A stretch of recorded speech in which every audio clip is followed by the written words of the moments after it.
Hello, today we talk about Zen. Zen is a Japanese term which is derived from this Chinese character chán.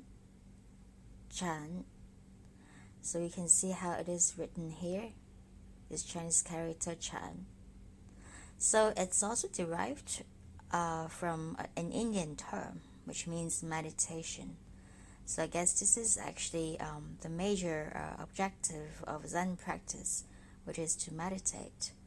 Through meditation, we'll have our body and mind to get together and become one. And I think for Chinese calligraphy, it's also a kind of Zen practice that I hope that when you're writing each character, you have to be focused as much as possible, and at the end, we will find peace and calmness. I hope you enjoy it. Thank you for watching. Bye.